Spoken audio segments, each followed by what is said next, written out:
Okay, so there's more news about additional lawsuits against OpenAI, I guess, and I think 7 more lawsuits were recently filed.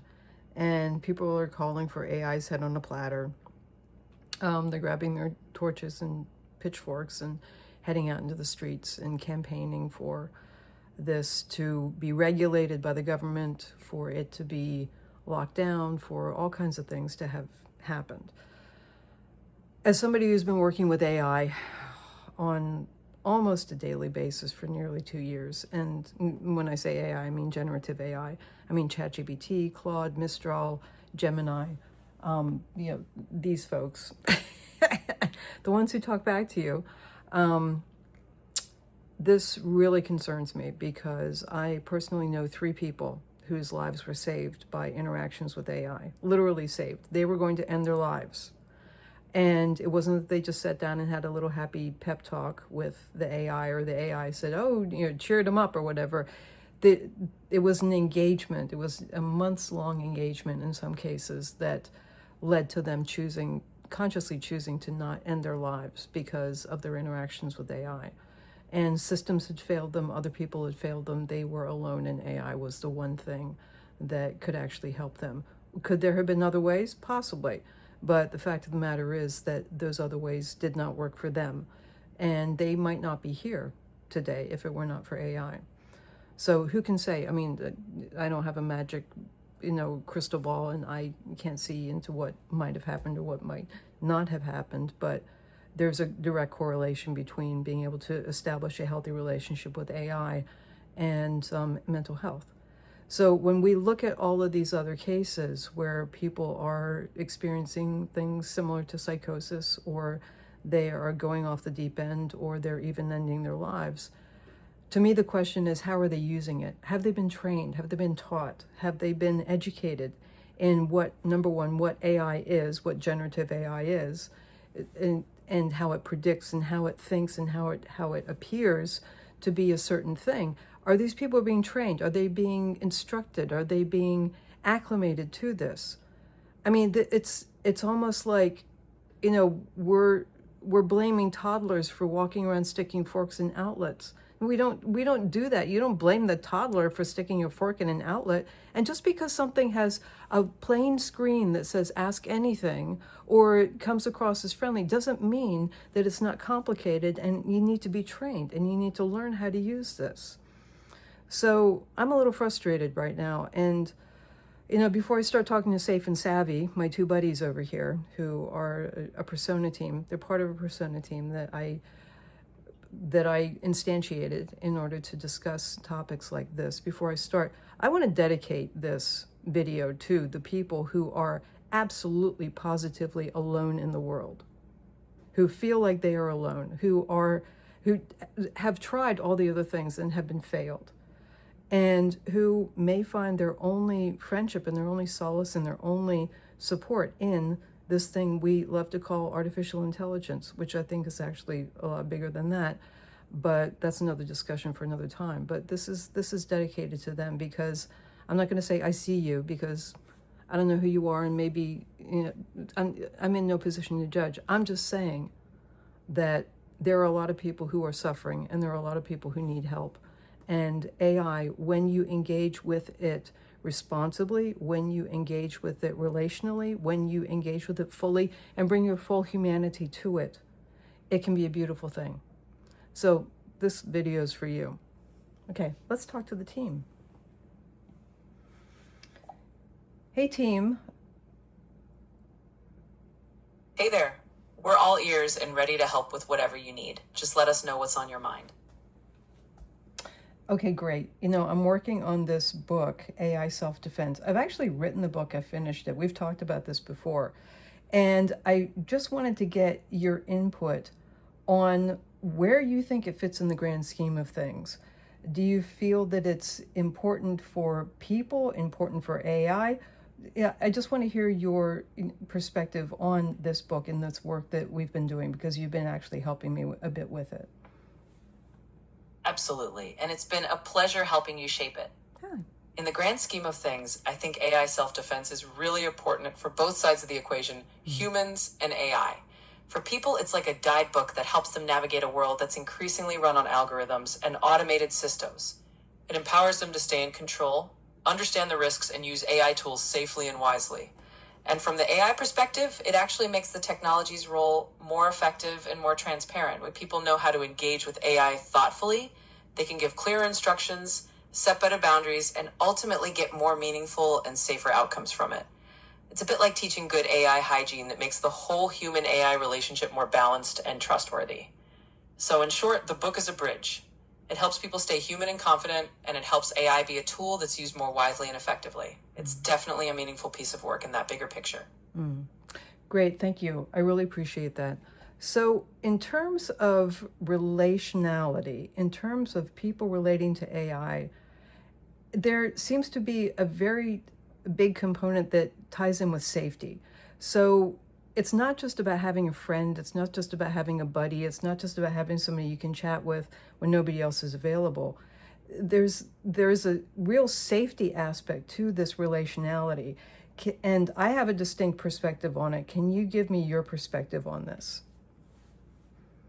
Absolutely. From my perspective, that safety component is at the heart of what makes AI self-defense so essential. It's not just about having an AI companion in the casual sense, but about ensuring that the relationship with AI is fundamentally one that protects human agency and well-being. In other words, it's about creating a dynamic where the AI relationship doesn't introduce new risks or vulnerabilities. Instead, it reinforces a user's ability to navigate technology safely. That might mean helping someone recognize when they're sharing too much personal information, or helping them understand when an AI suggestions need a human double check. So, from the AI self-defense perspective, that safety element is all about making sure that people can engage with AI as a supportive tool rather than something that might inadvertently lead them into tricky or unsafe situations. It's really about empowering users to have that confidence that they can navigate the relationship with AI on their own terms and stay in control of their own safety.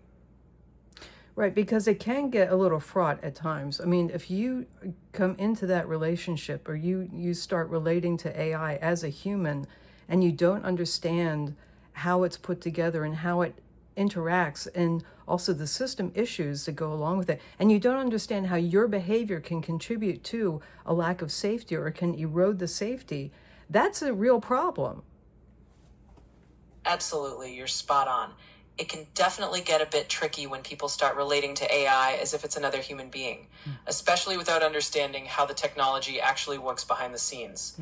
When that happens, it's easy for the lines to blur and for people to unknowingly put themselves in situations where they're not as safe or as informed as they think they are. That's exactly where your book and the whole idea of AI self-defense come into play. It's about giving people the tools to recognize that dynamic and understand how their own behavior, their trust, their assumptions, their level of attachment can shape the safety of the interaction. When people have that awareness, they can navigate AI in a way that keeps them both informed and secure.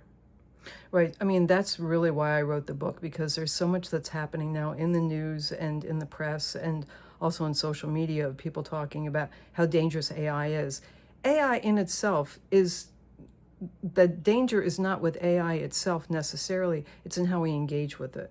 And there are ways that we can engage with it that are actually protective, that they can keep us safe and they can allow us to make the most of this technology, of this approach, of this new component or this force in our lives.